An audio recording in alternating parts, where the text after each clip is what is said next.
Anos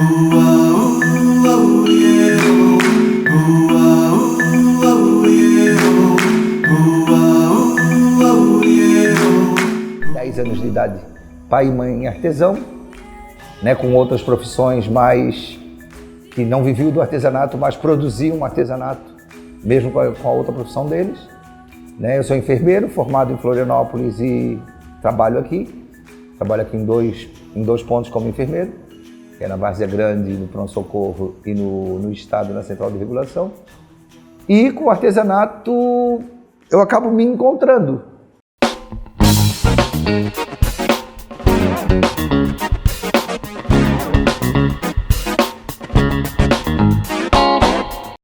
E aí, em 96, eu vim para o Mato Grosso e comecei a trabalhar com artesanato aqui profissionalmente em 2001, porque aí acabou deixando de ser um hobby para tirar as tensões da enfermagem e passei a trabalhar comercialmente com ele. Né? Em 2005 comecei a vender para a Casa do Artesão e participei desde 2001, eu participava da feira do bolicho do Sesc Arsenal, onde a visibilidade é bem grande, né? Assim, eu acho que o meu trabalho começou a aparecer mais quando eu comecei a trabalhar com a feira do Sesc, porque aí todo mundo começou a me ver e começou a pedir, aumentou as encomendas. Hoje eu tenho, se eu quiser fazer, eu tenho todo dia uma encomenda para ser feita naquele dia. Então aí dá uma base aí de 30 peças, 40 peças por mês, entre bonecos e bolsas. Porque o meu carro-chefe antigamente era bolsas. E os bonecos foi um pedido, eu viajei para Minas, para uma caravana que teve para Minas, e chegamos lá, tinha umas bonecas feitas de papel. E aí eu e uma amiga minha, Patrícia, eu vou fazer uns bonecos. Aí cheguei em casa, minha filha disse, pai, por que não faz os bonecos aí para o Natal, uns anjos? Aí nós começamos com os anjos, que são uns anjos que estão lá no oratório. E aí comecei com os anjos, depois fui para os bonecos temáticos, dançarina de siriri, tocador de viola de coxo, tarrafeiro, né? E aí acabo usando, né? Acabo usando o cordão que eu uso nas bolsas, eu acabo usando nos bonecos, o resto do pano que sobra das bolsas acabam virando roupa de pano. E aí de 2007 para cá, eu comecei a fazer os santos da Católica e os orixás. Também que é uma pegada bem legal assim, né? Acabo trabalhando com a linha preta, que ela suja menos, mas tem um amigo meu que ele romantiza tudo, ele diz que não, isso é porque você está tentando dar visibilidade à cultura negra com os orixás e tal, então tu acaba vendo os santos da Católica com outra visão, com a visão mais negra da imagem e tal, porque a gente só vê santo branco, né? Eu acho que o único santo preto que a gente vê mesmo, negro que a gente vê, é São Benedito. Né? E aí comecei a fazer os orixás, também tem uma boa saída.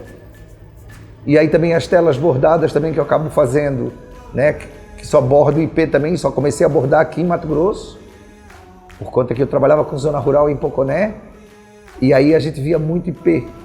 E aí primeiro IP roxo que eu vi, eu fiquei assim, maravilhado. Parecia que as pessoas tinham botado um pano preto em cima da árvore, de longe assim, olhando. Que era um roxo bem intenso mesmo. E aí comecei a bordar também, e acabo fazendo as telas maiores, umas telas menores.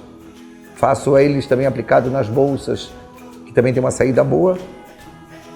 Então assim, ó, o povo diz que eu sou muito enrolador. Eu vivo enrolando, não enrolo as pessoas porque não sei. E também não quero aprender não, eu acho que o bom é ser bonzinho na vida. Pra gente ser ruim, a gente tem que se aplicar muito, né? Porque para ser ruim, tu tem que ser melhor. Então, e ser bonzinho não, ser bonzinho é mais fácil.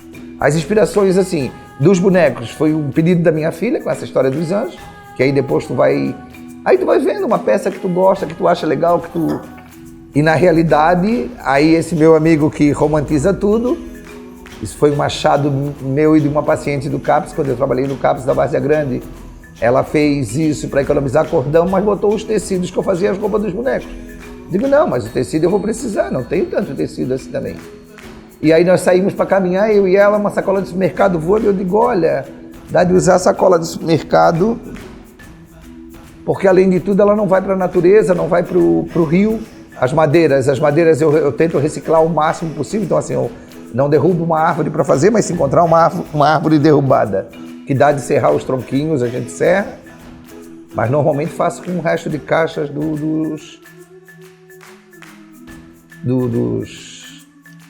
das lojas que tem, e também assim, o Sesc, teve uma época que eles arrumaram as varandas ali, aqueles tronquinhos das varandas, eu trouxe um carregamento de lá. A Miguelina na época disse, Gilmar, as madeiras estão lá, tu vais querer? Tem um caminhão de madeira. Eu digo, eu não quero um caminhão, mas eu quero algumas delas. Aí fui lá e eu trouxe acho que umas 6 diárias com o meu carrinho. Trabalhei, eu acho que uns 2 anos direto com essas madeiras. E era uma madeira boa, grossa, bonita, uma Itaúba bem seca que elas estavam, porque tinham anos ali.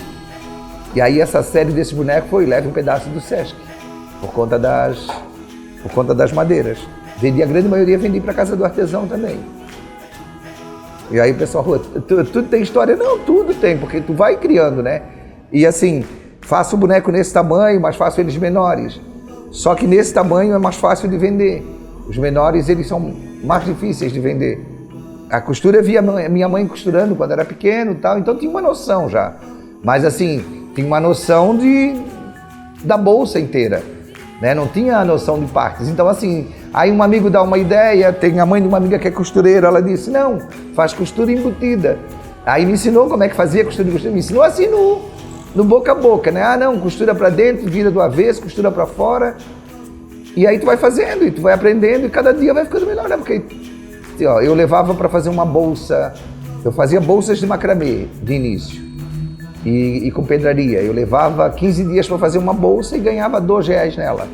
Hoje eu levo 2 horas para fazer uma bolsa e ganho aí nela lucro daí em torno de R$35, R$40 por essas 2 horas de trabalho. Então assim, ó, e o diferencial das bolsas, né, são as alças, né? As alças são o meu diferencial, é a minha marca, né? Elas são feitas de banner, ó, que por sinal foram doação do Sesc.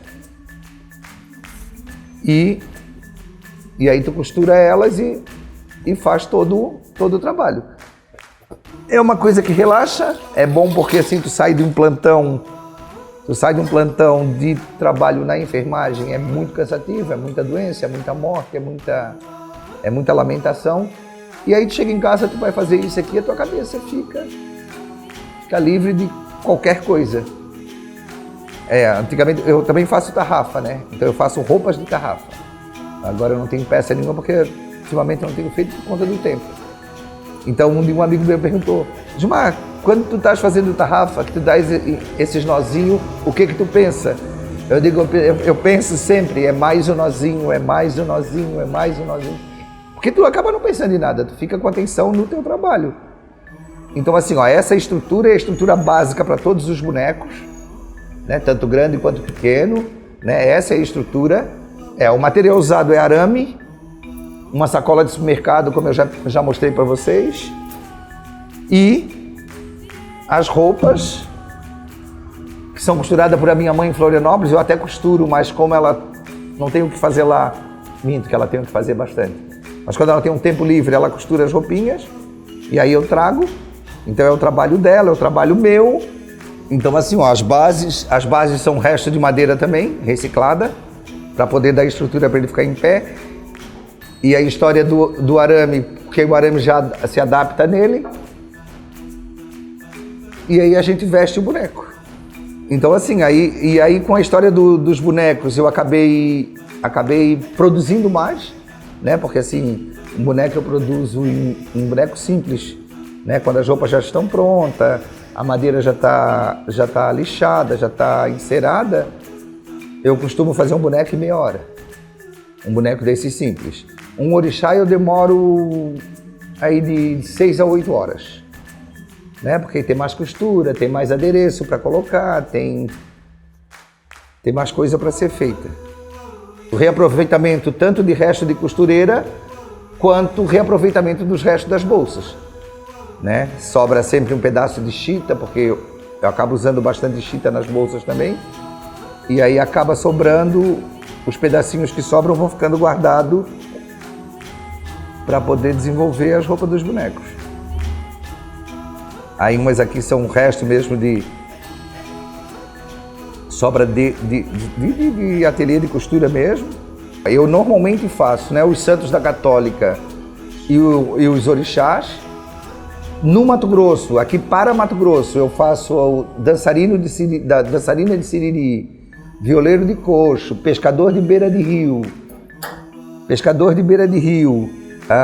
já fiz Maria Taquara, já fiz Valdir Bertúlio, já fiz Vera Capilé, já fizemos, aí foi um trabalho em conjunto, eu, mais uns pacientes do CAPS, já fizemos Maria Bethânia para dar de presente para ela num show que ela teve aqui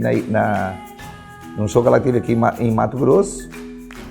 A gente fez uma Maria Bethânia para dar de presente para ela, que aí depois a gente botou, né, somos loucos por você. Aí ela botou também, ela mandou uma foto dela com o boneco na mão, dizendo que era "E eu sou louca por vocês". E as temáticas aí tu vai descobrindo com o tempo da própria cultura, tanto daqui quanto de Florianópolis, como as culturas são próximas, né? As descendências são portuguesas, né? Tanto Mato Grosso quanto Florianópolis, principalmente, né? Que a descendência é portuguesa, a colonização é portuguesa, então acaba ficando muito próximo as coisas, assim, as danças, né? Dança do Siriri, a dança da ratoeira de Florianópolis são bem próximas, né? Pau de fita. Aí, assim, tô com uma série agora que é um projeto ainda, já fiz algumas peças, mas quero ver se faço o projeto que são os bois de mamão, que para nós no sul, em Santa Catarina, é o boi de mamão e aqui acaba sendo o boi da fazenda, o boi do campo, o boi da serra. Então, assim, são tudo temáticas que vão aparecendo com o tempo e tu acaba botando aquilo, as ideias no formato de escultura. E assim, também não tem uma lógica de onde é o nó, de onde é o comprimento, qual a linha que vou usar. É o que tem também, é o que é. Aparentemente é o que está na mão. Então assim, ó, o boneco pronto. E aí a temática. Esse é em homenagem ao meu pai, quem faz, que agora não está fazendo mais, que ele está meio adoentado, mas quem faz as tarrafinhas em Florianópolis é meu pai para mim. Ele vende lá como souvenir para chaveiro, para carro, para essas coisas. E aí eu compro dele as tarrafinhas. E aí assim, tem o chapéu de palha também, que é comprado aqui. E assim, com a história da pandemia agora, eu fiquei aí, acho que uns 10 meses sem trabalhar por conta de algumas restrições médicas. E aí eu produzi muito, né? Foram 10 meses dentro de casa produzindo, não saía por conta da pandemia. Então o material que eu tinha em casa eu acabei usando tudo, usei tudo mesmo, assim. Fiquei com um mínimo de coisa em casa. Tanto que quando abriram as lojas de material de tecido e de linha para venda, que eles começaram a abrir, foi onde eu pude sair, mesmo assim com muito medo. Aí, viu que em meia hora eu fiz um boneco. Porque a roupa já estava pronta, a tarrafa já estava pronta. Aí quando precisa dos adereços, né? Parte de crochê, então eu levo 3 dias para fazer o crochê, para fazer as saias, né? Tanto que eu tento usar o máximo de coisa que eu tenho já em casa pronto. Então assim, as luminárias com o tempo, elas não foram vendidas, né? Elas são luminárias ou são mandalas, se elas não forem vendidas, elas são desmontadas e viram roupa de orixá. Porque já tá o material já está pronto. As luminárias são uma reciclagem das frentes protetoras das hélices dos ventiladores. E aí tem umas que eu faço com fita, umas em crochê, essas em palha. Essas em palha não fiz mais porque ela acaba ficando muito cara. Ela leva quase 1 quilo de palha. 1 quilo de palha, para mim é caro. R$120 eu acho um preço bem caro para te vender um material por... Aí para ti aí são em torno de uns 6 dias de trabalho, porque enrola os fios todos, aí depois trança. Então aí acaba ficando um valor muito caro para uma peça. E eu gosto de valores onde as pessoas, tanto da pessoa mais simples que gostou, que queira levar, a pessoa mais rica que queira comprar. Então, tenho peças que meu maior preço hoje é R$1.000, que é essa tela grande, que é aquela tela grande ali, mas o mais tudo abaixo disso. Tem gente que sabe fazer crochê melhor do que eu não consigo fazer por receita, né? Então o meu é da minha cabeça, vou fazendo e vai vindo e vou... Claro que tem hora que tu faz os buracos maior, que é para poder economizar tempo, porque aí quanto maior o espaço, mais volume, mais área tu consegue abrir. As bolsas também é assim, as bolsas é tecido e banner. E aí uma amiga minha, eu fazia costura sem essa parte aqui, né? Porque elas são dupla face, né?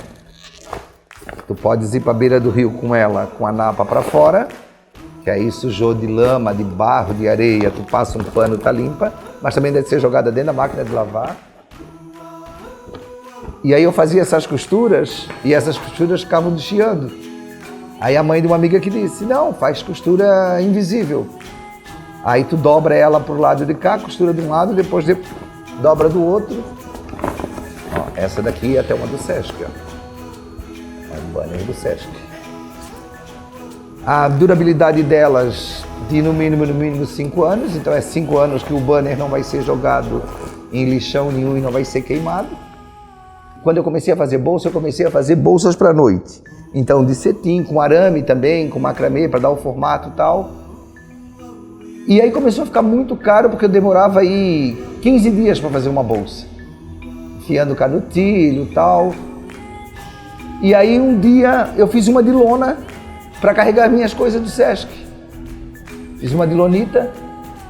E aí como o preço da lonita começou a ficar muito caro, começou a encarecer meu trabalho, eu consegui uma tela, era uma tela pintada, eu acho que por João Sebastião, na época. Hoje eu não teria feito isso. E como ela estava rasgada, uma amiga minha me deu. Eu desmontei, aí costurei onde estava o rasgado, fiz um reforço nela e fiz uma bolsa que vendi para uma menina da Chapada. Aí com essa tela eu fiz a primeira e eu digo, não, mas dá de fazer de banner, porque o banner é uma coisa que eu vou encontrar mais fácil. E verdade, assim, eu já fiz, eu acho que umas 3.000 bolsas já, eu acho. E tudo com banner reciclado. Também se passo ali fora, tem um caminhão uma caçamba dessas de lixo e tem banner dentro, não fico nem um pouco rogado em pegar ele ali de dentro, enrolar, botar debaixo do braço e trazer. Aí chego em casa, lavo, limpo ele todo e constrói as bolsas. Normalmente um banner de 1 metro dá de fazer uma bolsa grande, um metro de 1,5 de comprimento por 1 de largura dá de fazer uma bolsa grande. E os menores e os restantes aí assim, aí tu vai reciclando tudo, né? Aí os banners menores tu faz as bolsas menores, o que sobra das bolsas, os retalhos, eu acabo fazendo porta-garfo, porta-faca, porta-pasta de dente, para as pessoas já botarem dentro da bolsa, para não estar se machucando e também não ter que estar trocando sacolinha toda semana.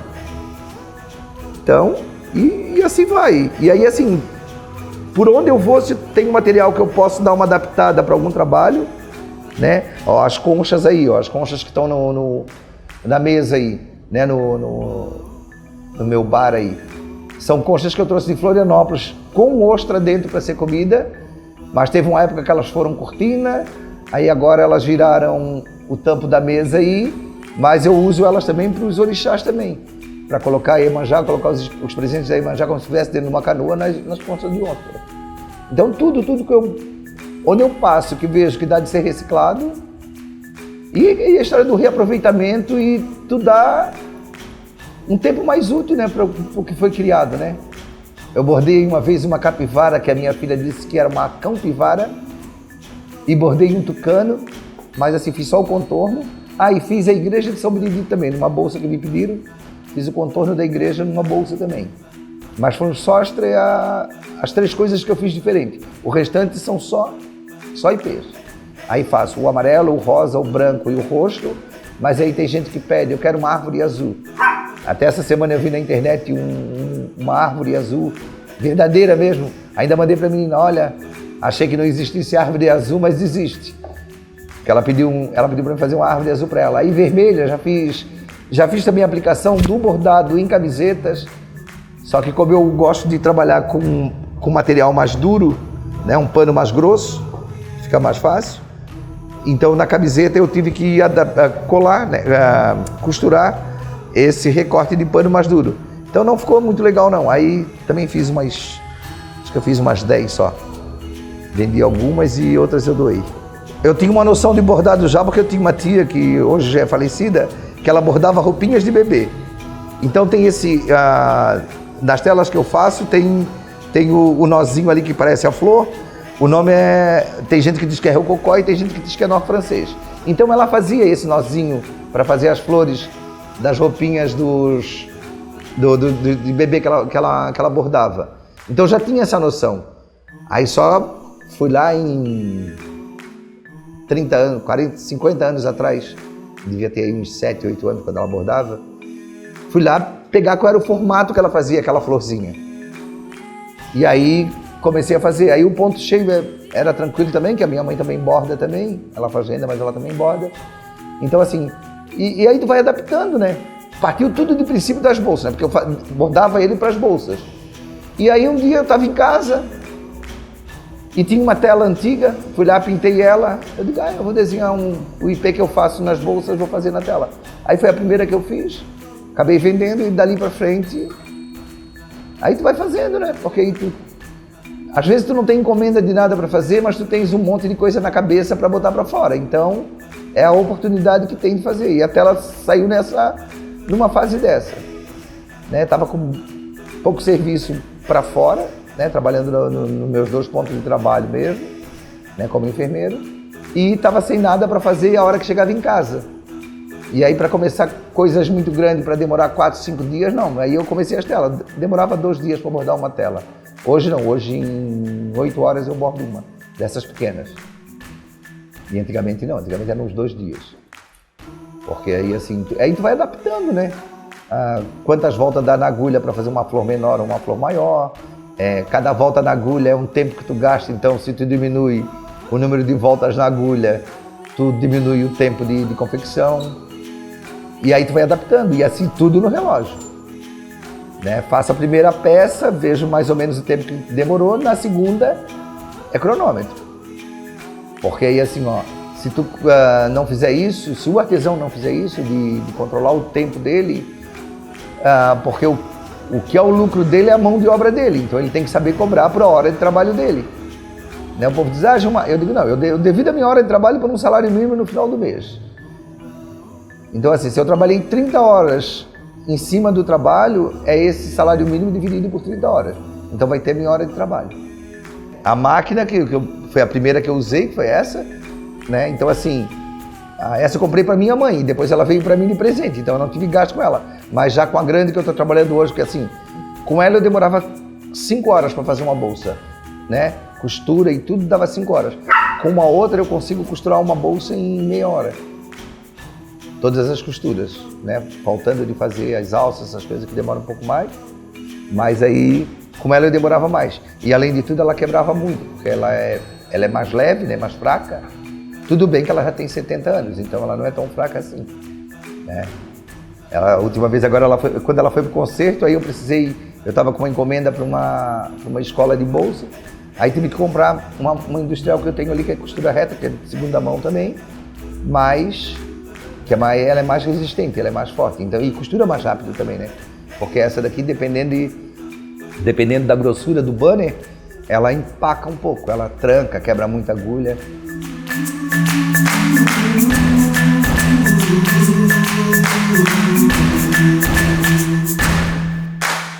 Ooh, oh, yeah, oh, ooh, oh.